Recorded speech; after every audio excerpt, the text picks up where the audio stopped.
Today, this video, we are dealing with the new topic, high performance liquid chromatography. Okay. അപ്പോൾ നമ്മൾ ഈ chromatography എന്നുള്ള ചാപ്റ്ററിൽ ഏറ്റവും അവസാനം നമ്മൾ പറയാൻ പോകുന്ന ഒരു ക്രോമറ്റോഗ്രാഫി ടെക്നിക്കുമാണ് ഹൈ പെർഫോമൻസ് ലിക്വിഡ് ക്രോമറ്റോഗ്രാഫി അല്ലെങ്കിൽ HPLC എന്ന് അറിയപ്പെടുന്ന ഇസ് എ മോഡേൺ ക്രോമറ്റോഗ്രാഫി. ഇപ്പോൾ മറ്റുള്ള ക്രോമറ്റോഗ്രാഫിയെ അപേക്ഷിച്ചൊക്കെ കുറച്ചും കൂടി മോഡേൺ ആയിട്ടുള്ള പെട്ടെന്ന് റിസൾട്ട് കിട്ടുന്ന അല്ലെങ്കിൽ ഹൈ പെർഫോമൻസ് ഉള്ള ഒരു ക്രോമറ്റോഗ്രാഫിയാണ് high performance liquid chromatography. Okay, ഇപ്പൊ നോക്കാം നമുക്ക് എന്താണ് high performance liquid chromatography. Okay, high performance liquid chromatography is a special field of liquid chromatography.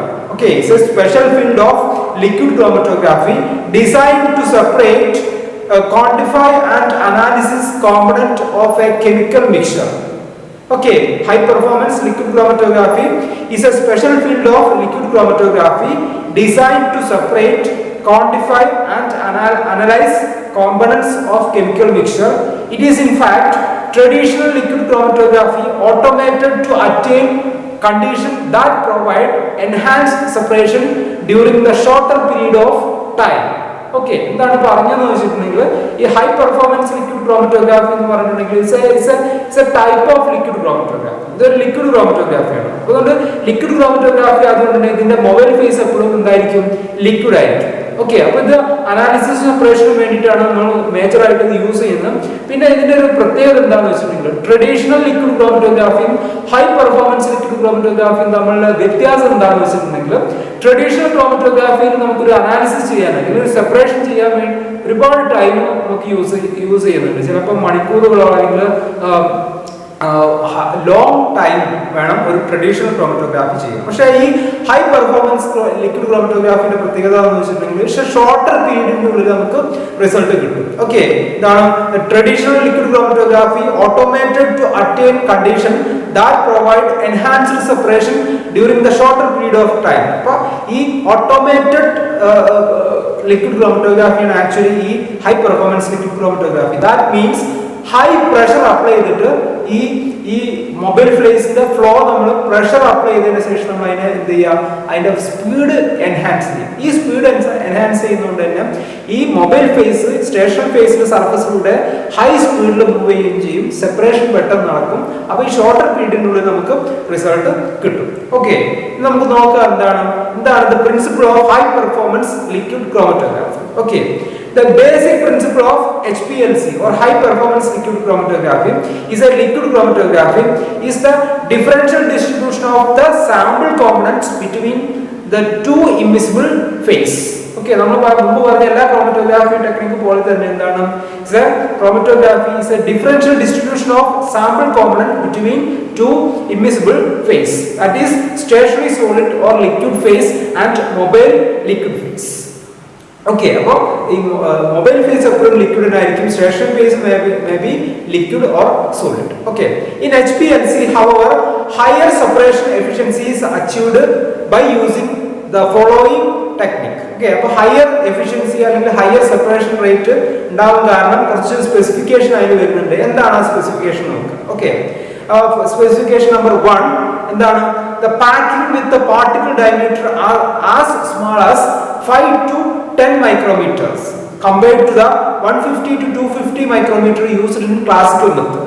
Okay, അപ്പോൾ ഇതിന്റെ പാക്കിങ്ങിന്റെ പാർട്ടിക്കിൾ ഡയമീറ്റർ എന്ന് പറയുമ്പോൾ ഈ സ്റ്റേഷനറി ഫേസിന്റെ പാർട്ടിക്കിൾ ഡയമീറ്റർ വരുന്നത് 5 to 10 മൈക്രോമീറ്റർ ആണ്. പക്ഷെ കൺവെൻഷണൽ അതായത് നോർമൽ ഈ ലിക്വിഡ് ക്രോമറ്റോഗ്രാഫിയിൽ വരുന്നത് 150 to 250 മൈക്രോമീറ്റർ ആണ് നമ്മൾ യൂസ് ചെയ്യുന്നത്. പക്ഷെ ഇവിടെ നമ്മൾ സൈസ് കുറച്ചും കൂടി കുറയ്ക്കുകയാണ്. 5 to 10 മൈക്രോമീറ്റർ ആണ് packing with particle diameter as small as 5 to 10 micrometer. Okay, then second condition പറയുന്നത് എന്താണെന്ന് വെച്ചിട്ടുണ്ടെങ്കിൽ ഹൈ പമ്പിംഗ് പ്രഷർ അല്ലെങ്കിൽ ഹൈ പ്രഷർ ആണ് ഇവിടെ അപ്ലൈ ചെയ്യുന്നത്. എത്ര പ്രഷർ എന്ന് വെച്ചിട്ടുണ്ടെങ്കിൽ high pumping pressure of 40 to 400 bar of the order of 600 to 6000 psi for the mobile phase in order to ensure a reasonable flow rate.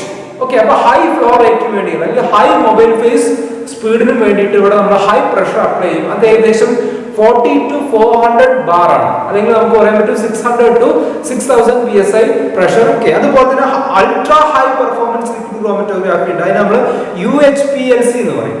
അപ്പോൾ എന്താണ് അതിന്റെ പ്രത്യേകത എന്ന് വെച്ചിട്ടുണ്ടെങ്കിൽ HPLC operated extremely high pressure 800 to 12,000 psi പ്രഷറിലാണ് നമ്മൾ apply ചെയ്യുന്നുണ്ടെങ്കിൽ അതിനെ നമ്മൾ ultra high performance liquid chromatography എന്ന് പറയും. ഓക്കെ, അപ്പോൾ ഈ രണ്ട് കണ്ടീഷനാണ് നമ്മളിവിടെ മേജർ ആയിട്ട് കൺവെൻഷണൽ ക്രോമറ്റോഗ്രാഫി അല്ലെങ്കിൽ കൺവെൻഷണൽ ലിക്വിഡ് ക്രോമറ്റോഗ്രാഫിനെ അപേക്ഷിച്ച് നമ്മളിവിടെ യൂസ് ചെയ്യുന്നത്. ഒന്ന് പാക്കിംഗ് പാർട്ടിക്കിൾസിന്റെ ഡയമീറ്റർ സ്മോൾ ആയിരിക്കും, 5 to 10 മൈക്രോമീറ്റർ ആയിരിക്കും. അതുപോലെ തന്നെ ഹൈ പ്രഷർ നമ്മളവിടെ അപ്ലൈ ചെയ്യും, 40 to 400 ബാർ പ്രഷറാണ് നമ്മളവിടെ അപ്ലൈ ചെയ്യുന്നത്. Okay. On account of the use of high pressure, the method is also often referred to as high pressure liquid chromatography. Okay, അതുപോലെ തന്നെ ഈ ഹൈ പ്രഷർ അപ്ലൈ ചെയ്യുന്നതുകൊണ്ട് ഇതിന്റെ പേര് ഹൈ പ്രഷർ ലിക്വിഡ് ക്രോമറ്റോഗ്രാഫി എന്ന് പറയാറുണ്ട്. Okay. Although the principle can be applied to various kind of chromatography including column chromatography, both adsorption and partition types, planar chromatography, size exclusion chromatography, ion exchange chromatography, etc. Its application in adsorption column chromatography is briefly discussed below. Okay, അപ്പോൾ ഈ ഒരു HPLC ന്റെ chromatography എന്ന് പറയുമ്പോൾ നമുക്ക് ഏത് type, നമ്മൾ മുമ്പ് പഠിച്ച ഏത് ടൈപ്പ് കോളം ക്രോമറ്റോഗ്രാഫിയിൽ നമുക്ക് യൂസ് ചെയ്യാൻ പറ്റും. ഒരു ഉദാഹരണം പറയുകയാണെങ്കിൽ അഡ്സോർപ്ഷൻ കോളം ക്രോമറ്റോഗ്രാഫി, അതുപോലെ തന്നെ partition column chromatography, size exclusion chromatography, iron exchange chromatography, ഇവിടെയൊക്കെ നമുക്ക് എന്ത് ചെയ്യാൻ പറ്റും? ഈ high performance liquid chromatography apply ചെയ്യാൻ പറ്റും. ദാറ്റ് മീൻസ് എന്താണെന്ന് വെച്ചിട്ടുണ്ടെങ്കിൽ ഈ കോളം ടൈപ്പ് സെപ്പറേഷനിലൊക്കെ നമുക്ക് എന്ത് ചെയ്യാൻ പറ്റും? ഈ high performance liquid chromatography use ചെയ്യാൻ പറ്റും. ഓക്കെ, ഇനി നമ്മൾ പറയാൻ പോകുന്നത് ഒരു അഡ്സോർപ്ഷൻ കോളം ക്രോമറ്റോഗ്രാഫിയിൽ എങ്ങനെ അത് HPLC ക്രോമറ്റോഗ്രാഫി ആയിട്ട് കൺവേർട്ട് ചെയ്യാം, അല്ലെങ്കിൽ നമുക്ക് പറയാൻ പറ്റും ഇവിടെ നമ്മൾ ഡിസ്കസ് ചെയ്യുന്ന HPLC മെക്കാനിസം അഡ്സോർപ്ഷൻ കോളം ക്രോമറ്റോഗ്രാഫിയിലാണ് നമ്മൾ HPLC അപ്ലൈ ചെയ്യുന്നത്. Okay, in HPLC utilising adsorption the retaining mechanism, the sample components are retained by the selective adsorption on adsorbent column like silica gel or alumina having particle size less than 10 micrometer which constitute the stationary phase. Okay, അപ്പോൾ adsorption chromatography നമുക്ക് അറിയാം, adsorption chromatographyയിൽ നമ്മൾ stationary phase ആയിട്ടുള്ള suitable adsorbent use ചെയ്യാറുണ്ട്. അപ്പോൾ അവിടെ നടക്കുന്ന mechanism selective adsorption ആയിരിക്കും, selective adsorption of the component on stationary phase. അപ്പോൾ ഇവിടെ നമ്മൾ യൂസ് ചെയ്യുന്നത് അഡ്സോർബന്റ് ആയിട്ട് യൂസ് ചെയ്യുന്ന സിലിക്ക ജെൽ, അലുമിന ഒക്കെയാണ് സിലിക്ക സ്റ്റേഷനറി ഫേസ് ആയിട്ട് യൂസ് ചെയ്യുക. കണ്ടീഷൻ ഇത്രയേ ഉള്ളൂ, അതിന്റെ particle size less than 10 micrometer ആണ്. Okay, a pressurized flow of suitable mobile phase, a solvent like acetone, benzene or petroleum ether or a mixture of solvent along the column include differential distribution of components between the two immiscible phase. Okay, അപ്പോൾ നമ്മൾ ഈ solvent പൊതുവെ എടുക്കാറ് acetone, benzene, petroleum ether അല്ലെങ്കിൽ ഇത്തരം എല്ലാ സോൾവെന്റിന്റെ mixer of these solvent അല്ലെങ്കിൽ ഇതിന്റെ മിക്സർ ഒക്കെ നമ്മൾ എടുക്കാറ്. ഇത് ഹൈ പ്രഷറിലാണ് നമ്മൾ ഈ കുളത്തിലേക്ക് അപ്ലൈ ചെയ്യുക. Okay, this in turn induce a differential migration of the components along the column and thereby affect separation. Okay, component analysis is obtained by using detector coupled to a data acquisition system. Okay, അപ്പോൾ നമ്മൾ ഈ കോളത്തിൽ ഈ adsorbent നമ്മൾ suitable ആയിട്ടുള്ള adsorbent ഈ കോളത്തിൽ apply ചെയ്യും. അതിന് ശേഷം ഹൈ പ്രഷറിൽ solvent along with the separation, along with the component, നമുക്ക് സെപ്പറേറ്റ് ചെയ്യേണ്ട അനാലിസിസ് ചെയ്യേണ്ട കോമ്പണന്റ് കൂടെ നമ്മൾ ഈ സോൾവെന്റ് കൂടി ഇതിലേക്ക് ഫ്ലോ ചെയ്യുന്ന സമയത്ത് ഈ സെപ്പറേഷൻ നടക്കും. ഈ സെപ്പറേഷൻ മെക്കാനിസം എന്തായിരിക്കും? അഡ്സോർപ്ഷൻ. അപ്പോൾ അഡ്സോർപ്ഷൻ നടന്നിട്ടാണ് ഇവിടെ ഈ അനാലിസിസ് നടക്കുന്നത്. ഓക്കെ, ഇനി നമ്മൾ നോക്കാൻ പോകുന്നത് process of HPLC. The flow diagram of the simplest HPLC system is given below, shown below. Okay, the HPLC apparatus is provided with one or more glass or stainless steel reservoir, each of which contain 500 ml or 2 liter of chosen solvent. Okay, the HPLC apparatus is provided with one or more glasses or stainless steel reservoir, each of which contain 500 ml or 2 liter of chosen solvent. Okay, each solvent is passed through the suitable filters and degasser to remove dust and dissolved gases.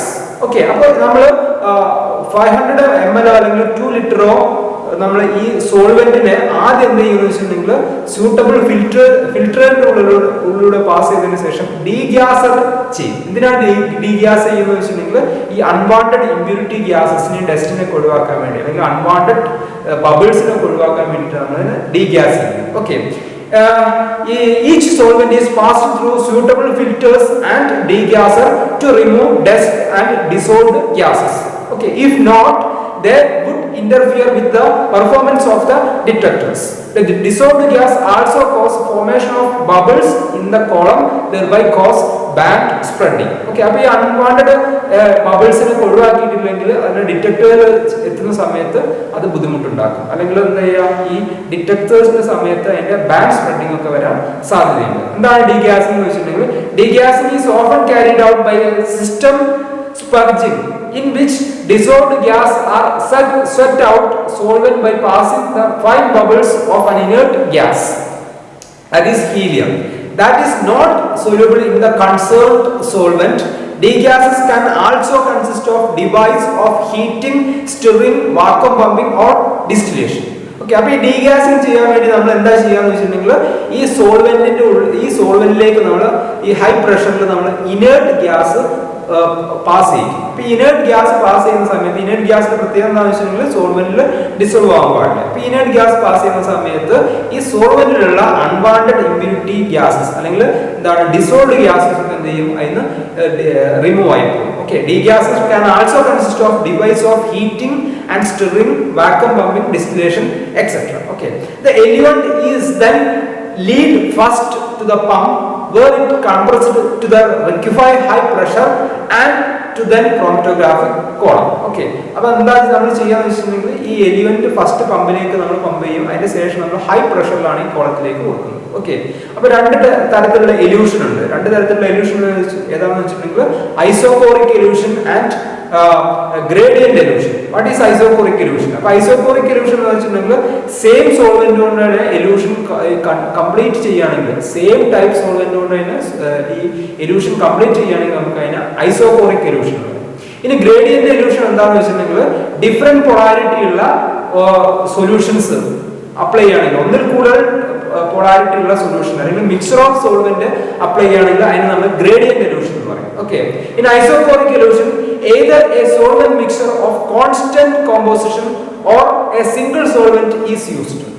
In gradient elution, which often improve separation efficiency, a mixture of two or more solvent of different polarity is used in programmed varying composition by means of solvent mixture.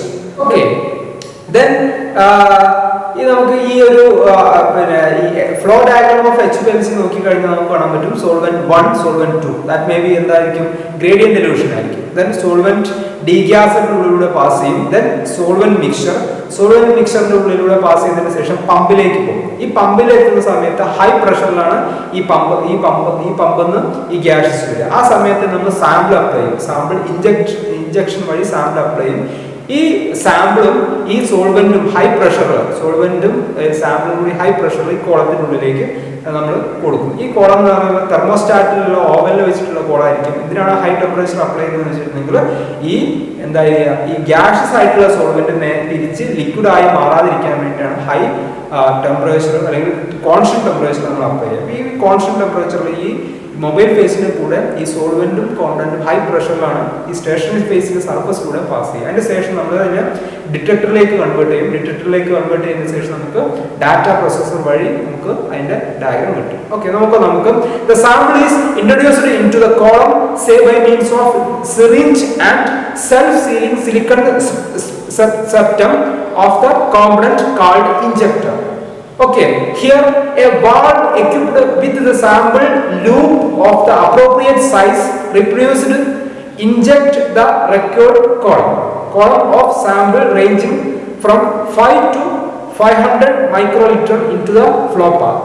Okay, അപ്പോൾ നമ്മൾ ഈ injector വഴിയാണ് നമ്മൾ ഈ sample apply ചെയ്യുക. Sample apply ചെയ്യുന്നതിന്റെ range എന്ന് പറയുമ്പോൾ 5 to 500 microliter into the flow path. Okay, the column of 10 to 30 centimeter long and 4 to 10 millimeter inside diameter is made up of either heavy walled glass tubing for the low pressure applicable. അപ്പോൾ ഈ low pressure apply ചെയ്യാൻ വേണ്ടി നമ്മൾ ഈ കോളത്തിന്റെ ഈ diameter എന്ന് പറയുമ്പോൾ വളരെ തിൻ ഡയമീറ്റർ ആയിരിക്കും. 4 to 10 മൈക്രോമീറ്റർ ഇൻസൈഡ് ഡയമീറ്റർ ആയിരിക്കും. അതുപോലെ തന്നെ 10 to 30 സെന്റിമീറ്റർ ആയിരിക്കും അതിന്റെ ലെങ്ത് വരെ, കോളത്തിന്റെ ലെങ്ത് വരെ. Okay, the column 10 to 30 centimeter long and 4 to 10 millimeter inside diameter is made up of either heavy walled glass tubing for low pressure applications or stainless steel tubing for high pressure application. Okay, അപ്പോൾ low pressure apply ചെയ്യാൻ വേണ്ടി നമ്മൾ ഈ heavy walled glass tube അതുപോലെ തന്നെ high pressure apply ചെയ്യാൻ വേണ്ടി നമ്മൾ stainless steel tube ആണ് ഇവിടെ പൊതുവെ യൂസ് ചെയ്യുക. Okay, it contains a packing of say silica or alumina of particle size less than 10 micrometer. Okay, it's most often enclosed in a thermostat or oven to maintain a desired temperature of separation. Okay, differential distribution of the sample components between the packing material stationary phase and the eluent mobile phase bring about differential migration of the components along the column and thereby affect separation. Okay, after emerging from the analytical columns, the separated components pass through the detectors. അപ്പോൾ ഈ കോളത്തിൽ നിന്ന് ഈ component separation നടന്നതിന് ശേഷം ഈ ഒരു component നേരെ പാസ് ചെയ്യുക ഡിറ്റക്ടറിലേക്കായിരിക്കും. Okay, common detectors type include those based on the measurement of optical absorbance, fluorescence, conductance, refractive index or mass spectrometry. Okay, sometimes a combination of differential detectors type is used. അപ്പോൾ പൊതുവെ നമ്മൾ detector ആയിട്ട് use ചെയ്യാം absorbents, fluorescence, conductance, refractive index ഒക്കെ നോക്കുന്ന detector നമ്മൾ use ചെയ്യാറുണ്ട്. അതുപോലെ തന്നെ മാസ് സ്പെക്ട്രോമെട്രിയും HPLCന്റെ കൂടെ കമ്പൈൻ ചെയ്തിട്ട് നമ്മൾ ഡിറ്റക്ടർ ആയിട്ട് യൂസ് ചെയ്യാറുണ്ട്. Okay, the signals from detector is analyzed and recorded by computerized data processor and recorders. Sophisticated data acquisition and analysis system are available for all detectors types. Okay, the separated components that emerge are lead into waste reservoir when the method is used for analytical purpose. On the other hand, they are lead into the fraction collectors when the method is used for separation as well as analytical purpose. Okay, that's about the principle of high performance liquid chromatography. Okay, next we are going to discuss the application of HPLC. ഇനി നമ്മൾ നോക്കാൻ പോകുന്ന ഈ HPLCന്റെ application ആണ്. HPLC has contributed to analytical solution at quantitative as well as qualitative level in diverse field. Okay, അപ്പോൾ ഈ ക്വാളിറ്റേറ്റീവും ക്വാണ്ടിറ്റേറ്റീവും ആയിട്ടുള്ള ഈ എസ്റ്റിമേഷൻ ഒരുപാട് യൂസസ് വരുന്ന ഒരു ക്രോമറ്റോഗ്രാഫിയാണ് HPLC. Some such applications are mentioned below.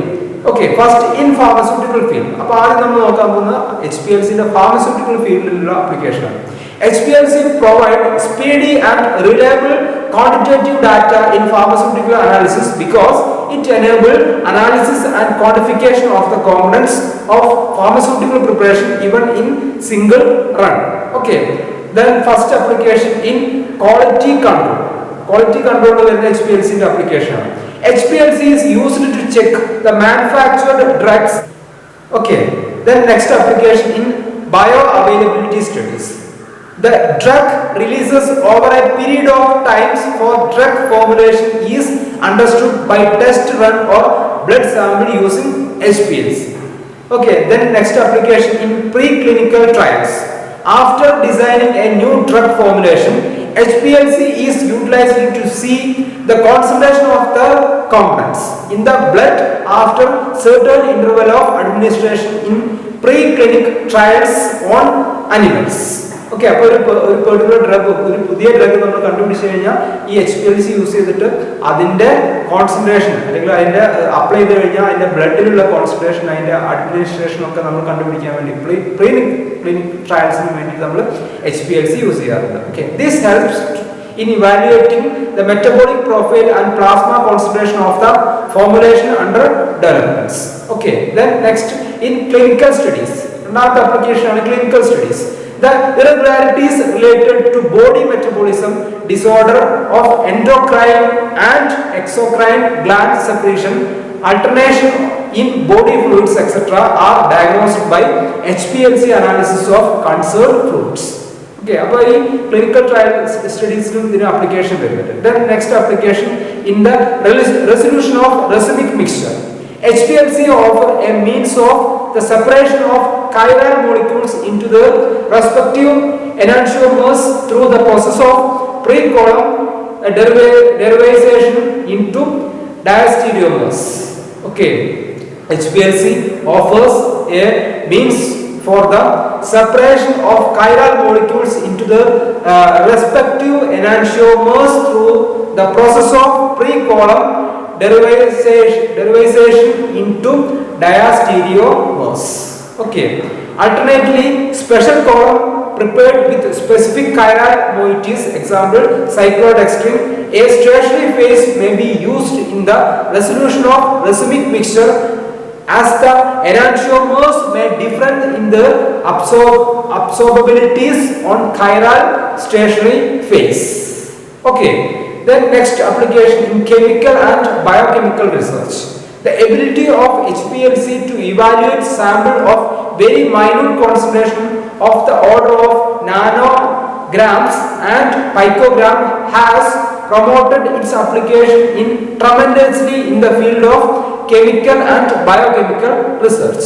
Okay, components with similar chemistry are easily distinguished and quantified by this method. Plant sample can be analyzed for constituents like isoflavones, glycosides and spawning using HPLC. Okay, next application in food analysis. HPLC is widely applied in the field of food analysis. Okay, HPLC is widely applied in the field of food analysis. It is used to identify and quantify the desired and undesirable components found in trace level in foods. For example, quantification of natural components. The composition of food samples can be understood with regard to the quantity of vitamins, sugars, antioxidants, steroid, flavonoids, etc. in present. അപ്പോൾ ഒരു particular ഫുഡിൽ ഇപ്പോൾ food അനാലിസിസിന് മെയിനായിട്ട് ഇതിന്റെ use വരുന്ന ഒരു particular food എത്ര percentage vitamins, sugar, antioxidants, steroids, അതേപോലെ തന്നെ അതിൽ ആഡ് ചെയ്യുന്ന അഡിറ്റീവ്സ് ഉണ്ടെന്ന് കണ്ടുപിടിക്കാൻ വേണ്ടി നമ്മൾ HPLC യൂസ് ചെയ്യാറ്. Okay, quantification of food additives. The composition of food samples with regard to the additives such as food colors, artificial sweeteners, preservatives, etc. can be understood with HPLC. അപ്പോൾ ഈ quantity അനാലിസിസിന് വേണ്ടി ഫുഡിൽ add ചെയ്തിട്ടുള്ള preservative ആയിട്ടുള്ള sweeteners, എന്താ പറയുക, colours, additives, അത്തരം acidity regulators, ഇത്തരം അഡിറ്റീവ്സിന്റെ ഒക്കെ ക്വാണ്ടിറ്റി ഡിറ്റർമിൻ ചെയ്യാൻ വേണ്ടിയിട്ടും നമ്മൾ ഈ HPLC യൂസ് ചെയ്യാറുണ്ട്. ഓക്കെ, അപ്പോൾ ഇത്രയാണ് ഈ ഹൈ പെർഫോമൻസ് ലിക്വിഡ് ക്രോമറ്റോഗ്രാഫിയിൽ പറയാനുള്ളത്.